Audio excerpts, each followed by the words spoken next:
रावण को दशानन कहा गया। क्यों कह दिया गया? इसलिए कह दिया गया कि हमारा जो पहला चक्र है, हमारी कुंडलिनी से जब यात्रा शुरू होती है सहस्रार तक मूलाधार से, तो मूलाधार में कमल के 4 पंखुड़ी बताई गई। 2 पंखुड़ी इधर, 2 पंखुड़ी इधर, 4 पंखुड़ियाँ बताई गई। स्वादिष्ठान में 6 पंखुड़ियाँ बताई गई, 3 इधर 3 इधर कमल की। लेकिन मणिपूरक पर जो नाभि के पास चक्र है, नाभि के आसपास, उस चक्र का नाम है मणिपूरक चक्र। उसमें 10 दल का कमल बताया गया। 5 कमल के दल इधर, 5 इधर, 5 पंखुड़ी, 10 पंखुड़ी। रावण नाम का विद्वान ब्राह्मण खुली आंखों से अपने इस नाभि चक्र पे स्थिर रहता था। उसके प्राण सदा यहाँ रहते थे, नाभि पर।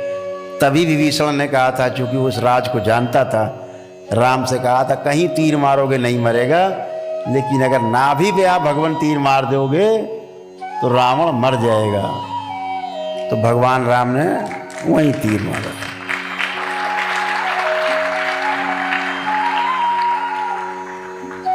हम आंख खुली रखते हैं, आप सब तो मूलाधार में रहते हैं। मूलाधार कहाँ है? मल और मूत्र द्वार के बीच में जो जगह नीचे, हम मूलाधार स्थिर, ऐसा माना जाता है। खुली आंखों से वहां रहते हैं। आंख बंद करके चलते हैं तो ऊपर को चलते हैं। खुली आंखों से हर व्यक्ति वहां रहता है। रावण कहाँ रहता था? नाभि पर, खुली आंखों से। इसलिए रावण को दशानन कहा गया। दशानन, 10 कलाओं का ज्ञाता, 10 कलाओं का ज्ञाता थे रावण। इसके ऊपर आता है मणिपूरक ऊपर अनाहत चक्र। अनाहत 12 दल का कमल है यहाँ पर। इसीलिए भगवान राम को कहा गया 12 कलाओं के अवतार। सुना होगा आप लोगों ने, 12 कलाओं के अवतार क्यों कहा गया? राम एक ऐसे योगी थे, महायोगी, खुली आंखों से अनाहत चक्र पे निवास करते थे। आंख खुली है, रहते यहाँ थे। इतने बड़े योगी थे। महान ऋषि परंपराओं का संरक्षण उन्हें प्राप्त था। गुरु वशिष्ठ जैसे, गुरु विश्वामित्र जैसे गुरुओं का सानिध्य उनको प्राप्त था। उनसे शिक्षा दीक्षा उन्होंने पाई। और आपको पता है भगवान श्री कृष्ण को योगेश्वर क्यों कहा जाता है? इससे ऊपर एक चक्र है यहाँ पर, इसे बोलते हैं विशुद्धि चक्र। ये जो विशुद्धि चक्र है, ये 16 दल का कमल है। इसीलिए भगवान श्री कृष्ण को, क्योंकि वो खुली आंखों से यहां निवास करते थे, सबसे ऊपर, इसीलिए उन्हें 16 कलाओं का अवतार कहा जाता है।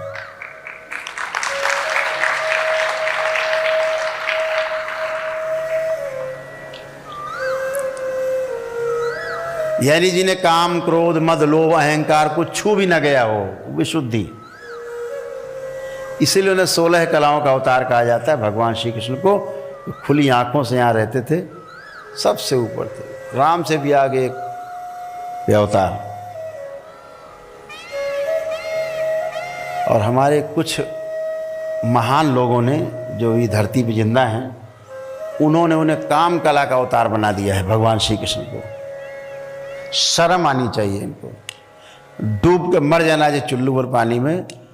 जो योगेश्वर है, जिसको काम, क्रोध, मद, लोभ कभी छू ना गया हो, उससे दिन भर ऐसा बता दिया कि दिन भर बस वो स्त्रियों के साथ रमण कर रहे हैं, गोपिकाओं के साथ दिन भर रमण कर रहे हैं। तुम्हें पता भी है कि गोपिकाएं कौन है? तुम 16,108 नारी कहते हो, और ये दरबार 16,108 नारी नहीं, 16,108 नाड़ी शरीर की। उनके स्वामी का नाम श्री कृष्ण है।